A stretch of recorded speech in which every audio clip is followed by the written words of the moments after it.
Hello YouTube and welcome to GrunfWorks. This is episode 70 of the Interplanetary Voyage of Exploration, and today we will be doing some EVE operations.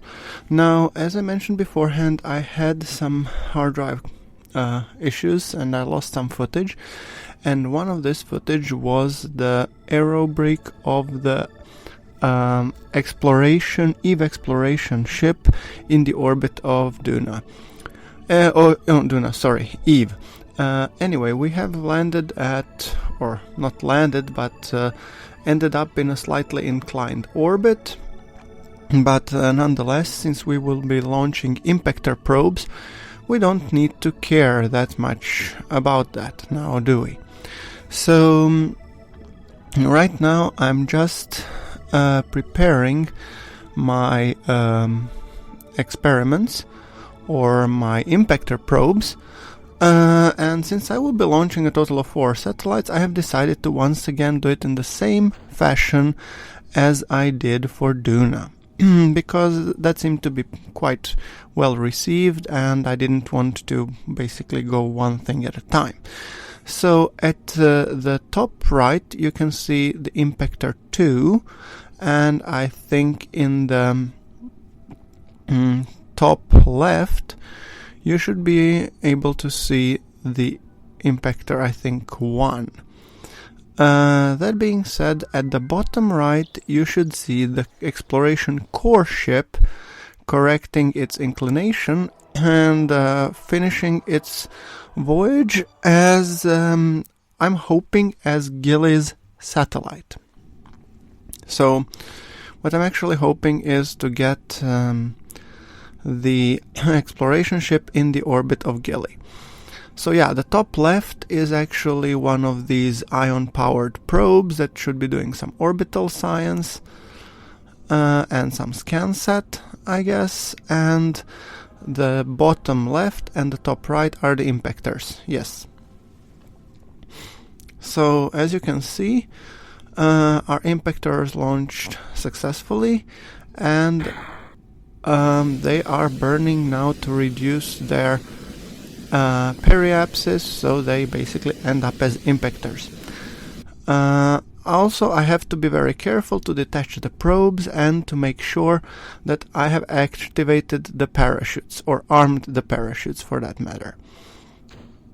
When it comes to our scansat probe, I'm trying to get as inclined orbit as possible with the ion thrust that I have available.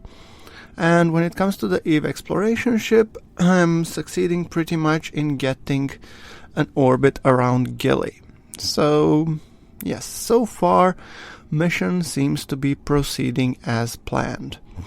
And all of them are being shown, and I believe between 4 and 5 times acceleration, just so they are of equal length, and you will basically be able to see the outcome. I believe this is the right approach when I have many repetitive tasks, because then each of the tasks is being shown once and you can get a sort of feeling for this. So I am now just dumping all of the fuel tanks, and I'm also dumping the impactor probes when we come to our 2 impactor launchers, the one bottom left and the one top right. I'm also arming all of the communitrons just to make sure that we do maintain a connection. And also in the bottom right you will see our exploration ship getting an Gilly rendezvous. Perfect. So top right, first impactor already approaching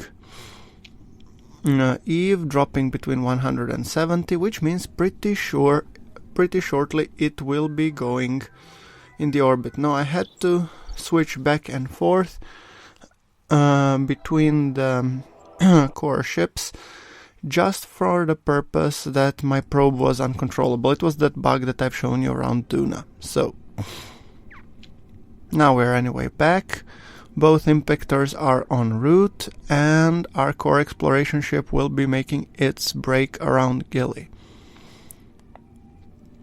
while our scansat is almost at nice polar orbit as we would want it to.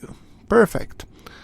So I was really worried, so I did queue, when it comes to our impactors, I did queue opening the second communitron after the calculated landing. But for some reason I didn't close the connection on this one. I figured if it gets ripped, it gets ripped. But for some strange reasons, maybe its atmosphere being so thick that it decelerated quickly enough, the antenna never got ripped, so maybe it was just too low of a G. Well, I won't complain. So, our scansat is almost at the orbit where I would like it to be, and we have almost expanded our delta V budget, so I'm just trying to get as nice of a orbit as possible. Cool. Our impactors are basically coming down through the thick layers of Eve, one of them coming to Midlands, that's the top right, and the bottom left coming to the, I think, mountains or peaks, yes, peaks biome. So, which is great because we will be getting science from 2 different biomes. And our orbital station has finally arrived in the orbit around Gilly. Now I'm sad because I had to kill that scansat probe for the reasons it bugged out completely on me, got affected by NAN, so sadly I had to scrap that one. Alright, I mean the one that detached in the orbit around Gilly, not the other one, sorry. Perfect, and now we're, as you can see, we are harvesting the science from our impactor probes, which is just great. Perfect. And back to other operations. So, this was pretty much Eve operations, and after that I was also having the next task at hand was the Sarnus nuke probe. And that Sarnus nuke probe had to do a correction burn to make sure that we do encounter Sarnus. So I'm not just calculating what my budget is and how much I can actually spend on it. And I'm, of course, having a time of my life with Dangit. Because we know that Dangit really likes to play with us. I thought it would be fun that we play with Dangit, but Dangit thought it would be fun to play with us. So, well, what can you do? Anyway, aligning that we get a nice, tight Sarnus encounter, hopefully within the area of its rings, because that would be just awesome. So I'm just now making sure to actually be able to burn for that amount, 639. I'm also deactivating the medium range comm dishes because, well, they're just consuming energy, but they're not really relaying anything because we're way too far out of reach. So there is no point on really us having them turned on. Great. Okay, that being said, let's see. We have a total of 640 meters per second burn, which we will be executing in 1 minute, roughly. Or now.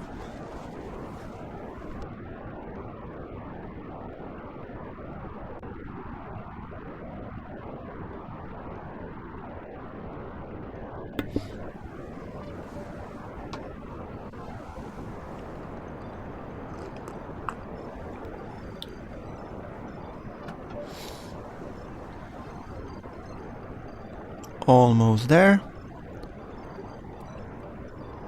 And burning now a little bit slower pace just to make sure where our...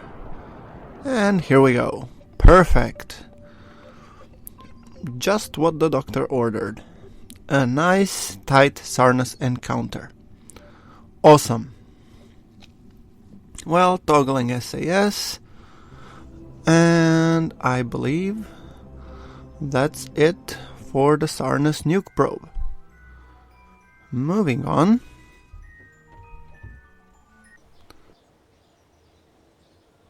Okay, so the next thing to happen is let's look at our tech tree. I'm thinking I want to use the colony life support. And this is in direct result of the research that we have gotten from the Eve surface. So I'm thinking I want to go down the colonization route simply to start unlocking and start constructing the space stations that would be self-sufficient, and I will do so using the USI colonization mod. I think it's called USI colonization. It was used OKS MKS, I guess, before. Anyway. So yes, the bottom line is I want to start unlocking that one and then start progressing in that direction. So colony life support, yeah, let's research it.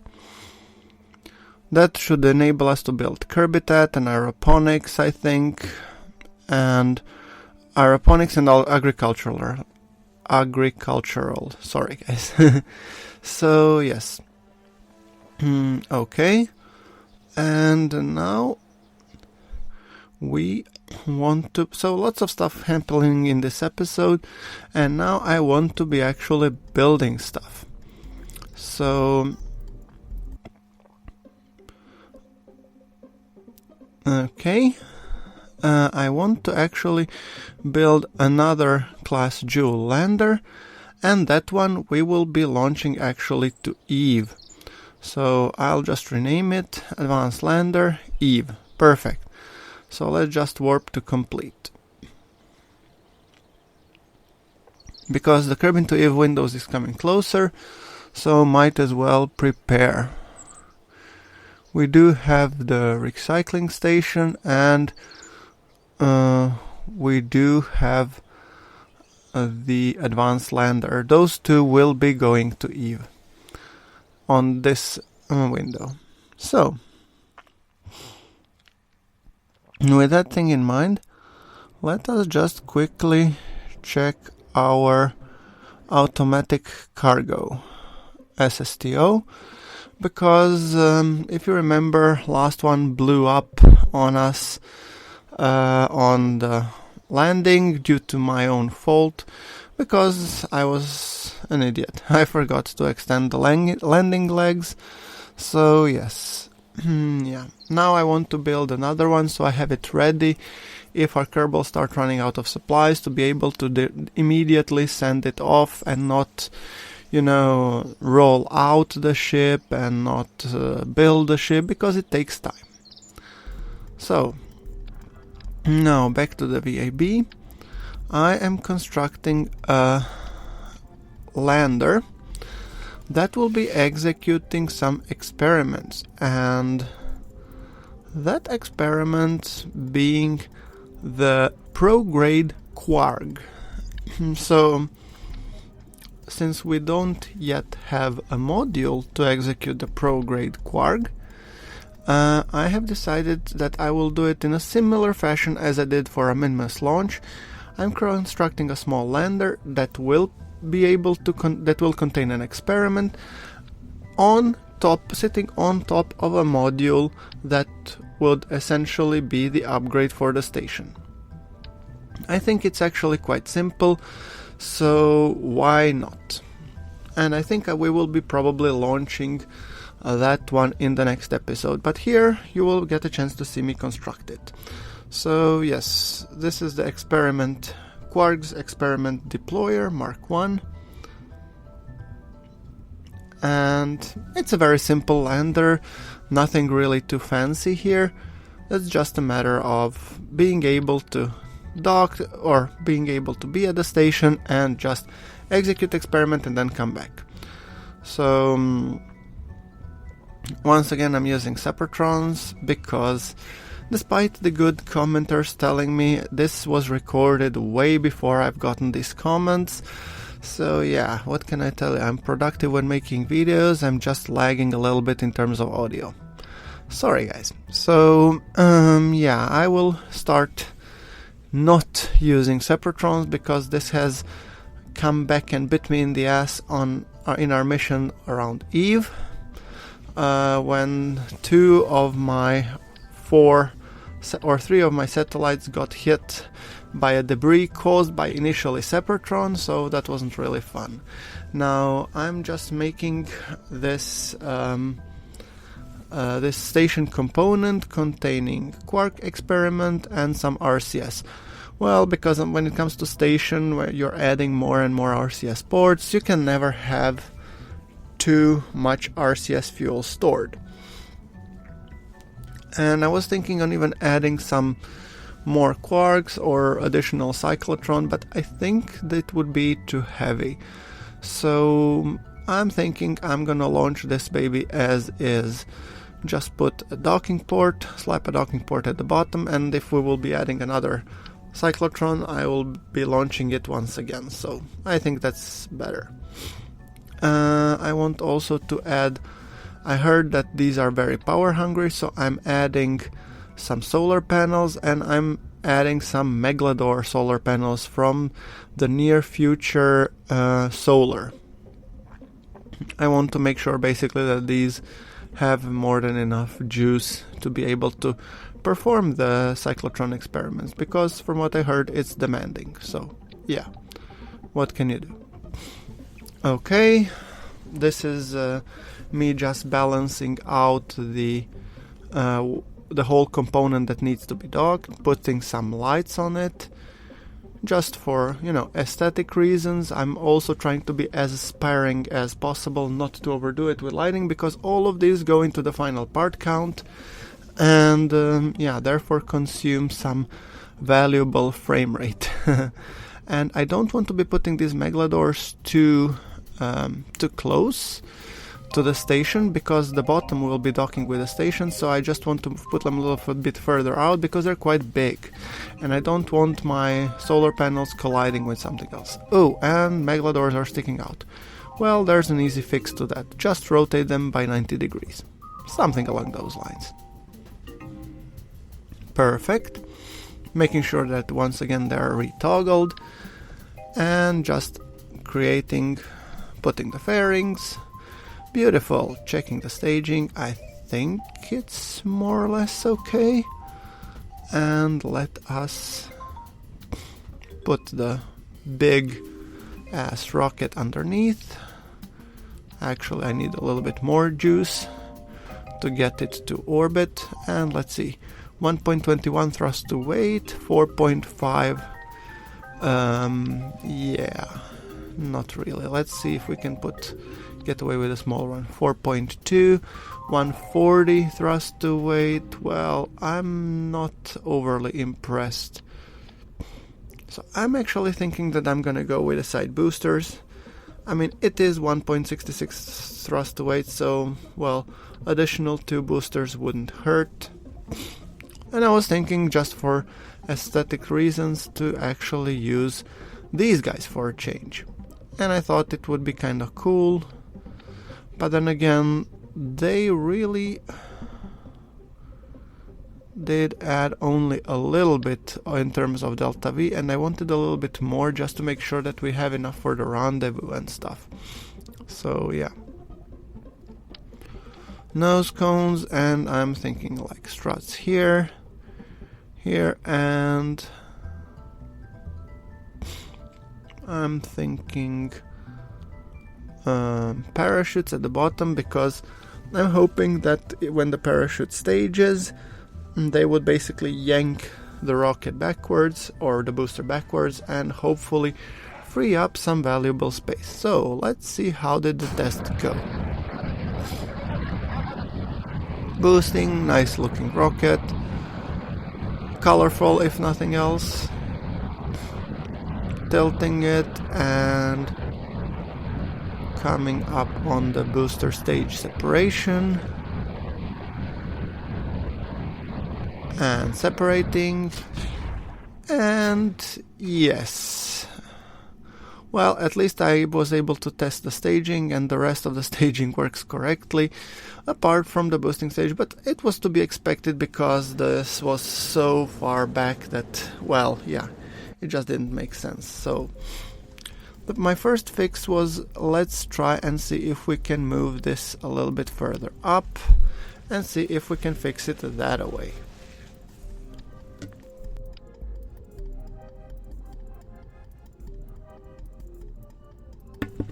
So I was basically trying to use this tool when it comes to ejecting, or what do you call it, translation offset tool, yeah.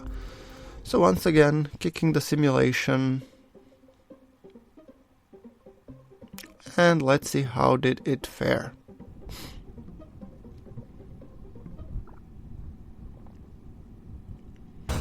Boosting once again.